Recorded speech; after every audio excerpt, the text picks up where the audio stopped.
ons in die erediens, julle sien nog dat hier so 'n bietjie van die oorblyfsels is van Vrydag aand. Ek sal môreoggend so 'n bietjie van die foto's opsit van alles wat hier gebeur het. Dit was so mooi. Dit was regtig uitsonderlik mooi. En ek moet weer dankie sê vir almal. Maar een persoon, en ek het gesê ek gaan dit doen en ek is baie jammer. Ek het een persoon uitgelaat en dis Lisies op Vrydag aand. Wat daar stopflou gewerk het met die klank en die beligting en al die goeders. Dis ek baie dankie vir jou. As jy nie daar was nie, en as dit nie glad geloop het nie, dan weet ons het ons drama gehad. So, sy het presies geweet wanneer om watter mikrofoon aan en af te sit en ons almal net so min of meer in te perk. Sy het 'n vreeslike mooi manier, sy het nie musiek aan, dan weet ons ek nou genoeg op te vat. So, baie dankie. En vir almal wat hier was en almal wat so hard gewerk het, sê ek verskriklik baie dankie. Daar's soveel hande wat agter die skerms bitterlik werk. Sê my so. En daarvoor sê ek verskriklik dankie. Ek weet hoe bevoorreg is almal van ons in hierdie gemeente. En as ander ouens van ander gemeentes dit vir my sê, dan hoor ek dit. En iemand het dit weer Vrydag aand vir my gesê. Weet jy hoe bevoorreg is jy om mense te hê in jou gemeente wat so kunstig is en so baie kan doen. En ek weet dit. En as ek van nature net iets vir 'n ander dominee vertel, dan hang my monde oop en sê dit is bitter onregverdig. So, ek weet hoe bederflik is. Ek glo my vrou. Goed, broers en susters, net so vinnig oor die goedjies. Ek wil net gou kyk verjaarsdae. Daar is iemand hier vanoggend wat verjaar. Ek sien nie vir nie hier. En die oorstel is nie. Smit nie. Ek sien nie hand nie. Goed. Doodste. Ek wil net vir julle sê, op die lysie van Lief en Leed, dit gaan goed met Rita van Skalkwyk. Willie Porter se vrou is oorlede. Sy het hierdie week haar stryd en kanker verloor. En ons bid vir hom ook krag toe, vir dit nog van voor lê. Goed, by Weekend Maker Boys en hulle gaan dit nog goed. Ek het seker gemaak dit al gaan. By Tasha en Jan, hulle met hulle familie gaan dit ook relatief goed, so ons is dankbaar daarvoor. Goed, dis min of meer alles wat ek nou vanoggend hier gehad het. Daar's net 'n versoek asseblief dat die manne wat sterk is en dink hulle is sterk, nee, moet ons net kom help om hierdie weg te pak asseblief. As 'n klompie is wat opdaag en dan dra ons gou gelukkig party van hulle vir die grootes. Hulle gaan net langs uit. Sê vir die jonger man om die kleintjies weg te dra. Goed. Nee, so hierdie gaan nog eers bly. So hulle moet net die grootes. Die grootes wat die klavier kan nie afgetel word nie. Iemand moet dit kom doen vir ons, dankie Henry. So die kleintjies bly, ek spaar die jonger manne, so hulle moet net die grootes vir my wegvat op die oomblik, totdat die klavier afgetel is, nee, en dan sal ons op plan sien. Goed, dan is dit min of meer dit, broers en susters. Ek hoop ek het alles gesê wat ek moes gesê het. Kom ons raak so vir 'n oomblik stil.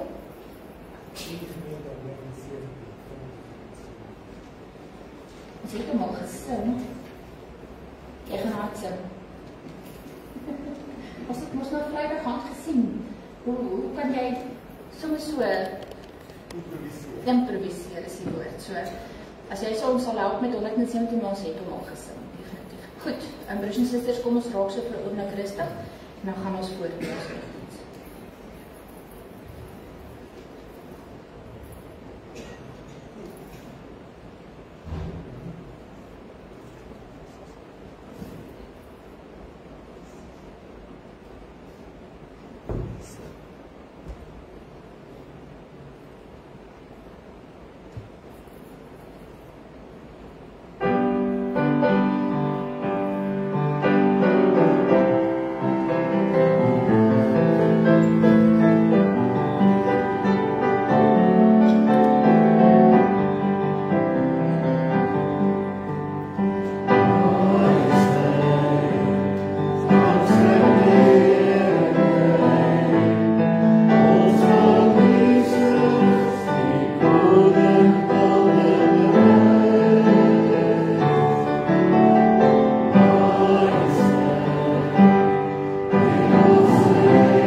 die 7 ster en Orion gemaak is.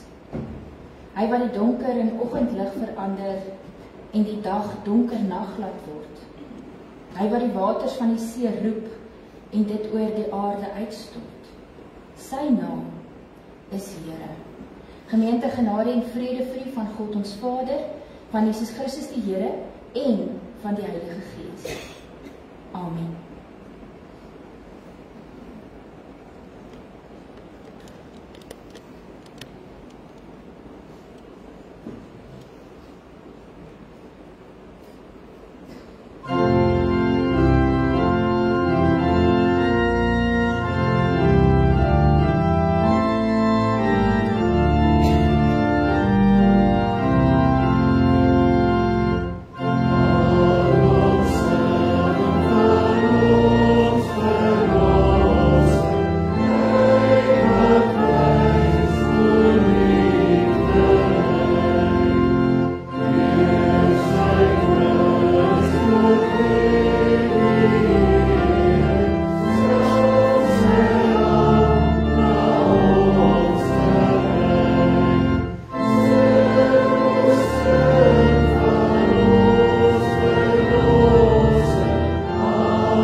Die 10 gebooie het 'n dubbele doel in ons lewe. Aan die een kant is die 10 gebooie vir ons 'n spieël.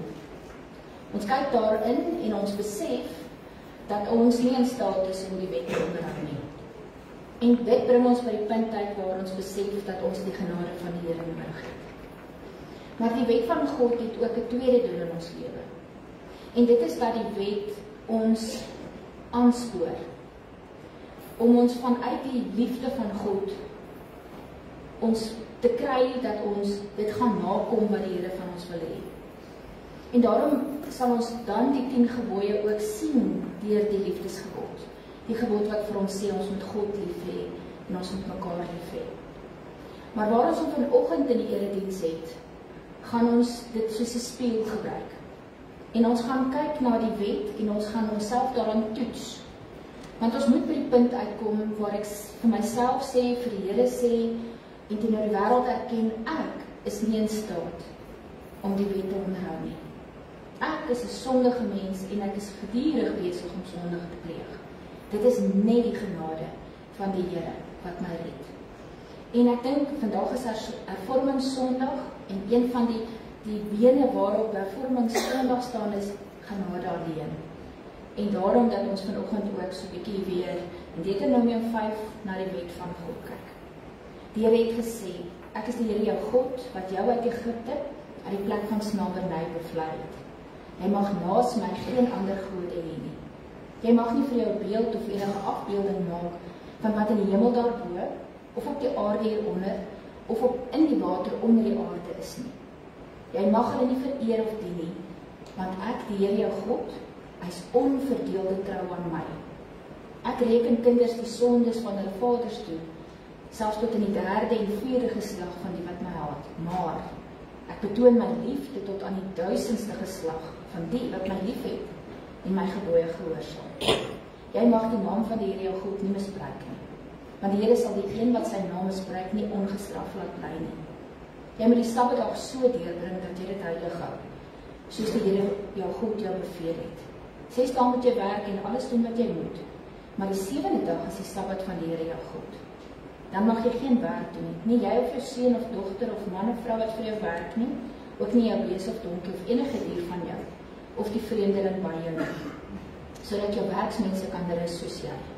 Jy moet daaraan dink dat jy in Egipte 'n slaaf was, en dat die Here jou God jou deur sy groot krag en met magtige dade daaruit bevry het. Daarom het die Here jou God jou beveel om die Sabbatdag te onderhou. Eer jou vader en jou moeder, soos die Here God jou beveel het. Dan sal jy 'n lang lewe hê en sal dit met jou goed gaan in die land wat die Here jou God vir jou gee. Jy mag nie moord pleeg nie. Jy mag nie egbreek pleeg nie. Jy mag nie steel nie. Jy mag nie vals teen 'n ander getuig nie. Jy mag nie met ander se vrou begeer nie. Jy mag nie sy huis begeer nie. Ook nie sy grond, sy slaaf of slavin, sy bees of donkie nie, of enigiets anders wat aan hom behoort nie. En nou weet ons, broers en susters, dat ons baie het om oor te bely. So kom ons doen dit vanoggend in die woorde van Lied 232, daar vers 1 en vers 2. Oh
ons toe wat sê, wees aan niemand iets verskuldig nie, behalwe die verpligting om mekaar lief te hê. Wie sy medemens lief het, die wet vervul. Want dit, jy mag nie egbreek pleeg nie, jy mag nie moord pleeg nie, jy mag nie steel nie, jy mag nie begeer nie, of watter ander gebod ook al, word saamgevat in hierdie uitspraak. Jy moet jou naaste lief hê soos jouself. Die liefde doen die naaste geen kwaad nie. Daarom is die liefde die vervulling van die wet. Kom ons sing vanoggend as ons geloofsbelijdenis vir 117 vers 1-3.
Sondag, broers en susters, kies ek vanoggend Romeine 13, vers 21 tot 28. Dit wat vir die afgedruk is daar is uit die 83 vertaling. Onthou dat Martin Luther, op grond van wat hy in Romeine gelees het, 'n hele nag gespandeer het. Daar was 'n stel trappe waar hy gebly het en hy het die hele nag op elkeen van daardie trappe gebid. Omdat hy in sy nadenke oor Romeine besef het dat daar goed is wat hom pla en dit moet verander. Maar dit was vir hom 'n verskriklike worstelstryd. Om seker te maak dat hy die waarheid onttrek uit dit wat in die woord staan. Daarom lees ek vanoggend Romeine 13 vers 21 tot 28 en as jy net 'n bietjie Romeine verstaan, dan het jy nou 'n eerste gedeelte wat baie teologies diep dink en dan het jy 'n tweede gedeelte wat toepassing maak. En hierdie is min of meer die toepassingsgedeelte. Maar nou het die vryspraak deur God, waarvan die wet en die profete getuig, in werking getree. Dit is die vryspraak wat nie verkry word deur die wet of onderhou nie, maar deur in Jesus Christus te glo. God gee dit sonder onderskeid aan almal wat glo. Almal het gesondig en het nie deel aan die heerlikheid van God nie, maar hulle word sonder dat hulle dit verdien, op grond van sy genade vrygespreek, vanweë die verlossing deur Jesus Christus. Hom het God gegee as 'n offer, wat deur sy bloed versoening bewerk het vir die wat glo. Hierdeur het God getoon wat sy vryspraak behels. Hy het die sondes wat hy voorheen in sy verdraagsaamheid tydelik ongestraf laat bly het vergewe. Maar hy het ook getoon wat sy vryspraak in die teenswoordige tyd behels. Hy oordeel regverdig, deurdat hy elkeen vryspreek wat in God glo. Het ons nou iets uit onsself om op te roem? Nee, dit is uitgesluit. Deur watter wet? Die van die werke? Nee, deur die van die geloof. Ons betoog is dat 'n mens vrygespreek word omdat hy glo, nie omdat hy die wet onderhou nie. Of is God net God van die Jode, nie ook van die heidene nasies nie? Ja, ook van die heidene nasies.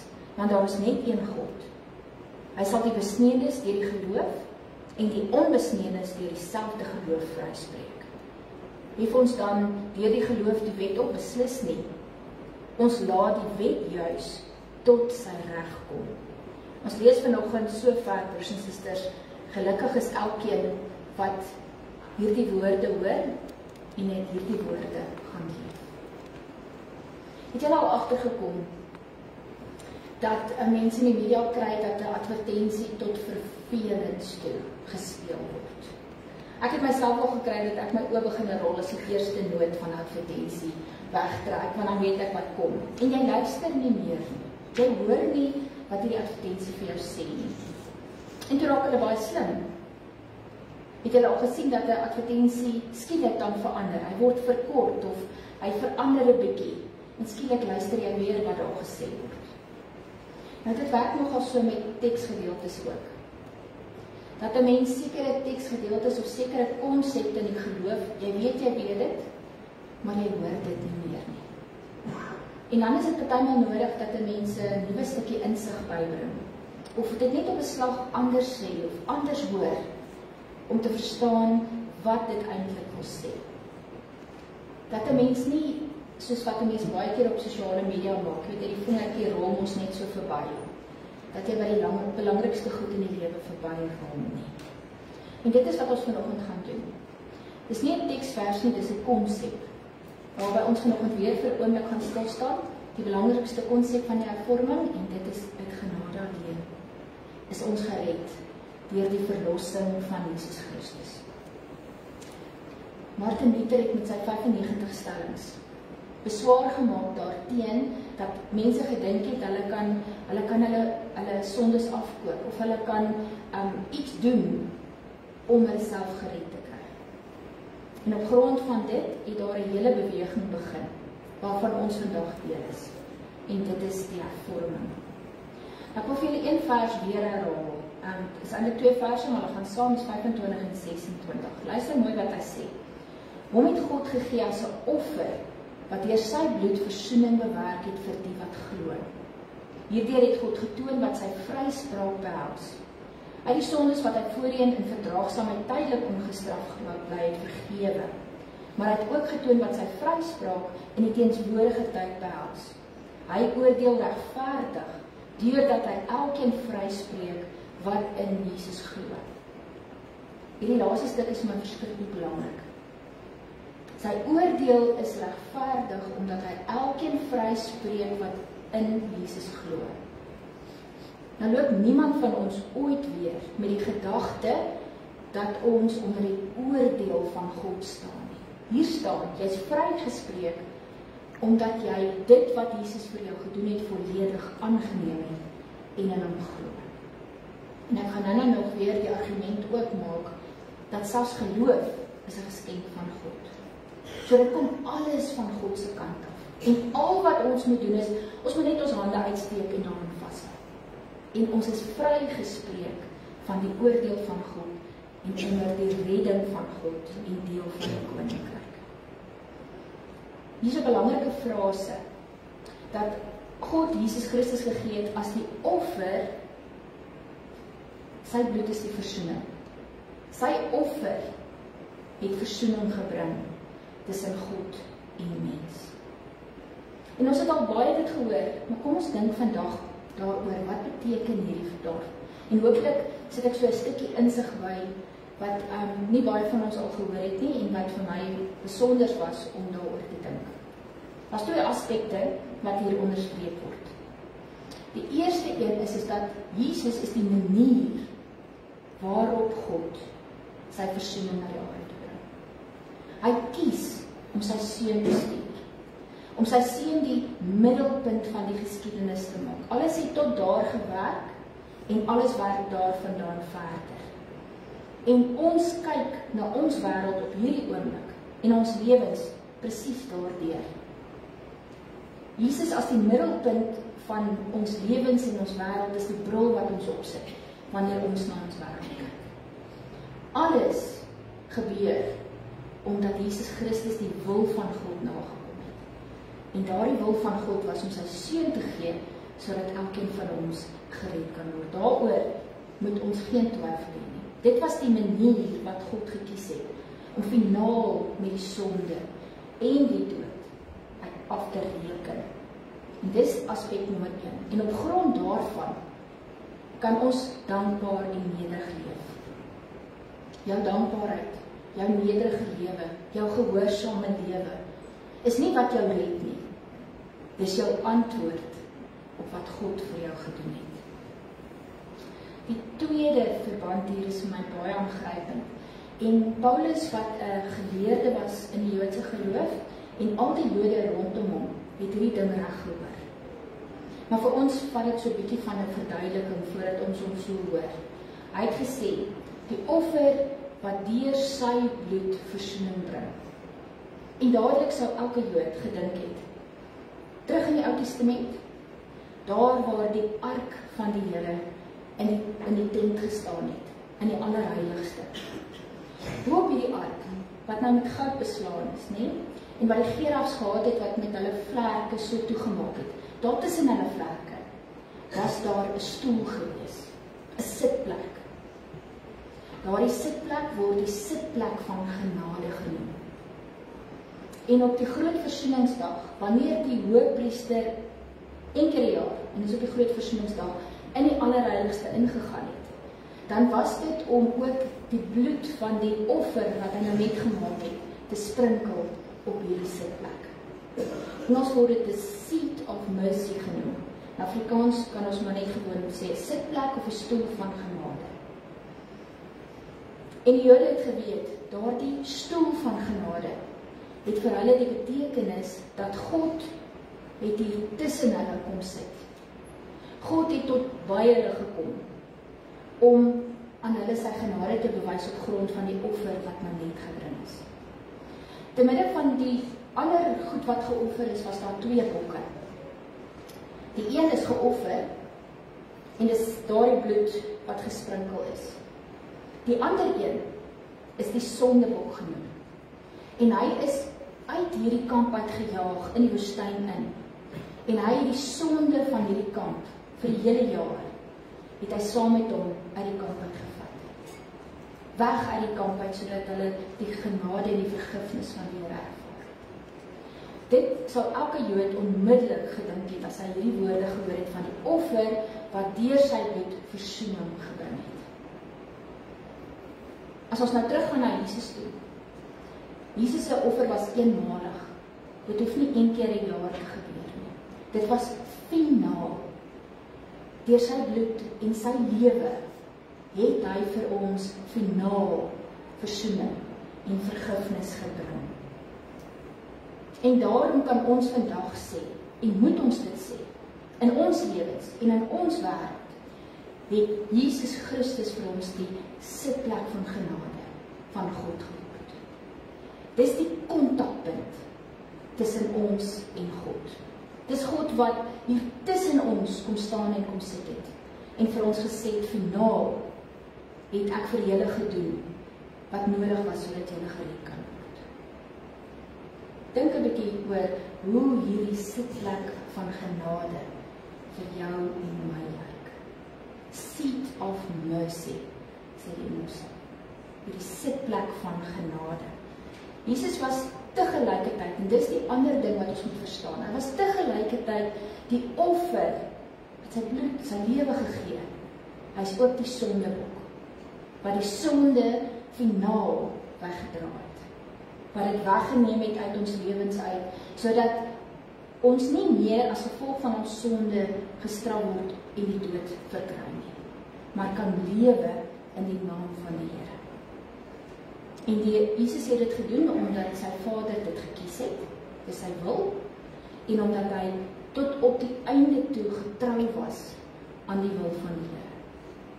En omdat hy tegelijkertijd die offer was en die sondebok, sê elkeen van ons dankie. Want ons weet, ons kon dit nie van onsself doen.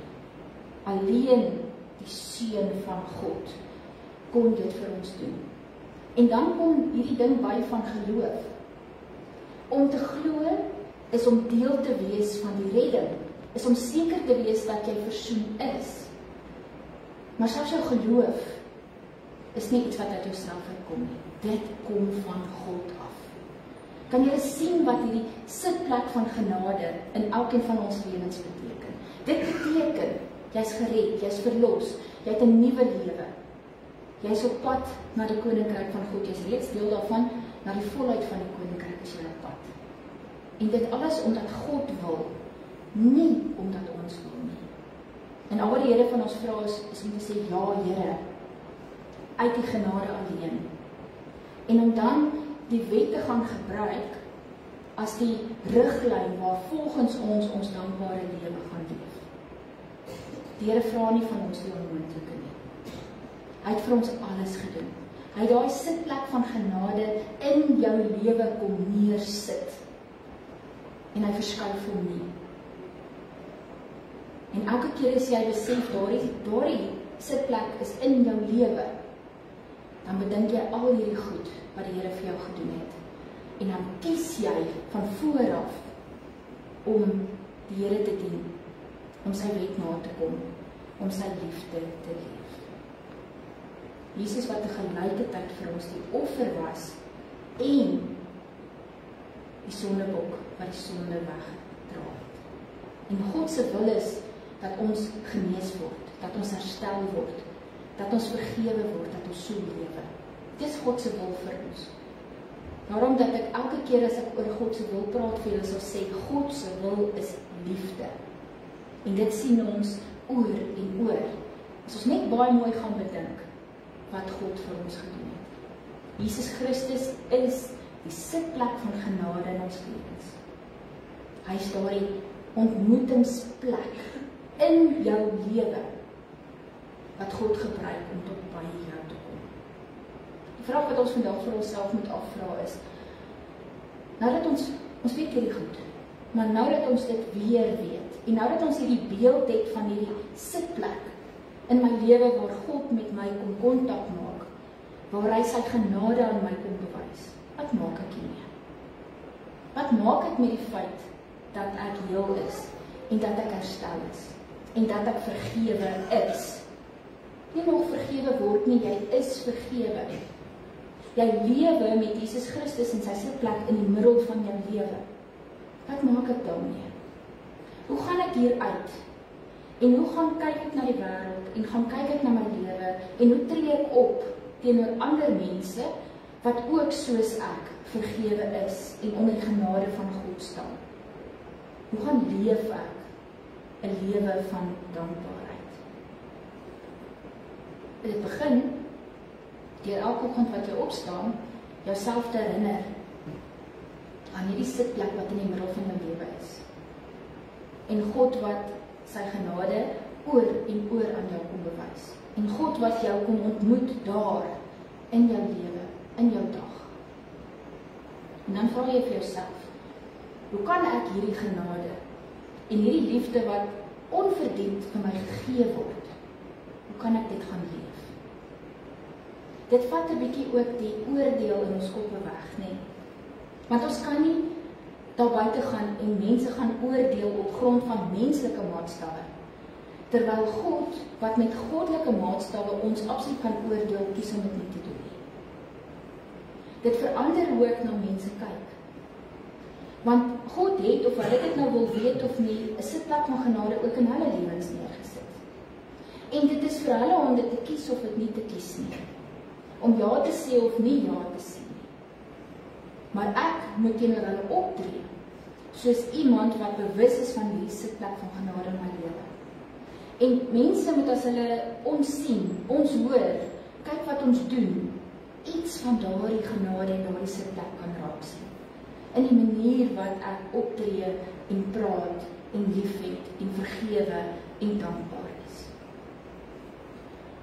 En broers en susters, hoe doen ons dit? Ons gaan terug na die 10 gebooie toe. Ons gaan terug na die eerste tafel wat sê, jy moet God lief hê met alles in jou lewe. Met ander woorde, dit sê vir jou, daar is nie iets wat in die plek van God, van Jesus Christus, in die middelpunt van jou lewe kan wees. En aan die ander kant sê die tweede tafel vir jou, jy moet jou naaste lief hê soos jouself. Wat beteken, jy moet eers jouself lief hê, soos wat God jou lief het. En jy moet ander mense lief hê, soos wat God hulle lief het. En natuurlik is ons nie in staat om dit te doen nie, maar ons strewe daarna. Ons stel elke keer ons kompas in. Ons herkalibreer volgens die woord van God. En dan gaan leef ons. En vanaand as ek by die huis kom en ek besef ek het dit 'n bietjie reg gekry, maar ek het nie heeltemal reg gekry nie, môre probeer jy weer. Want dit wat jou aanspoor, dit wat jou lewe volmaak, wat jou in staat stel en jou inspireer, is die Heilige Gees in jou lewe, wat jou aan hierdie genade herinner, wat jou toerus, wat vir jou gee wat jy nodig het, sodat jy kan gaan lewe tot eer van die Here. Dit is nooit 'n maklike proses nie. Dit gebeur nie sonder net nie. Dit gebeur deurdat ons onsself herkalibreer en luister na die woord van God en ons lewens daarvolgens gaan inpas en invul. En elke keer vra, Here, help my. Here, gee vir my wat ek nodig het om dit te doen. Here, vergewe my waar ek dit nie reg kry nie. Om so alom daai sitplek van genade in jou lewe te beweeg, te bid en te leef. Mag ons in hierdie week nie vergeet van daardie sitplek, daardie stoel, so in die middel van ons lewens nie. En mag ons daar volgens gaan leef. Amen. Kom ons sluit ons oë en dank gebed. Here ons God, ewige God en Vader, Seun van God, ons Redder, Heilige Gees, ons voorspraak, en die een wat ons inspireer, die een wat vir ons toerus met alles wat ons nodig het. Ons aanbid U vanoggend. Dankie dat U ons op soveel maniere herinner dat U in ons lewens is en bly, en dat ons aan U verbind bly, dat niks ons by U kan steel nie. Dankie Here dat U genade genoeg is vir ons eie lewens, vir ons gesinne en ons families, ons land en ons wêreld. Here, U weet in watter toestand is elkeen van hierdie sfere van ons lewens. U weet wat ons nodig het, Here, en ons bid dat U wil sal geskied. Ons het geleer om U wil te vertrou, want U wil vir ons die beste. Daarom, Here, laat U wil geskied in ons lewens, in ons gesinne, in ons families, in ons land en in ons wêreld. Dankie dat ons vanoggend ook mag bid vir hulle wat bekommerd is en siek is en swaar kry. Vir ons kinders wat moet gaan eksamens skryf oor al die werk wat hulle in hierdie jaar gedoen het. Vir ons matrikulante wat hulle laaste skooleksamens skryf. Dat ons bid, Here, dat U by hulle sal bly en dat U vir hulle sal inspireer en sterk genoeg sal maak. Ons dankie, Here, dat ons kan bid vir mekaar, dat ons kan bid vir ons omgewing en dat ons weet U hoor en U gee uitkoms. En U maak seker dat ons wêreld in U rigting beweeg. Here, gee dat ons op ons eie pad sal loop met U lig. Dat ons sal weet U loop langs ons in die op en die af van die lewe en dat U altyd daar is. Dat U die nag helder maak. Dat U die dag vol lewe maak. En Here, dat U vir ons sorg op maniere wat ons self nie eens verstaan nie. Wees met ons in hierdie week, Here, en gee dat U genade ons grootste rigtingwyser sal wees. So bid ons in die naam van Jesus Christus, ons Here en ons Verlosser. Amen. Kom ons sing as ons slotlied, broers en susters, O Heer my God, ons sing daar die eerste, die derde en die vierde vers. Oh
ontvang nou die seën van die Here en gaan in sy vrede.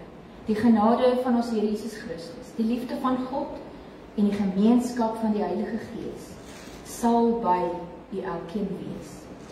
Amen.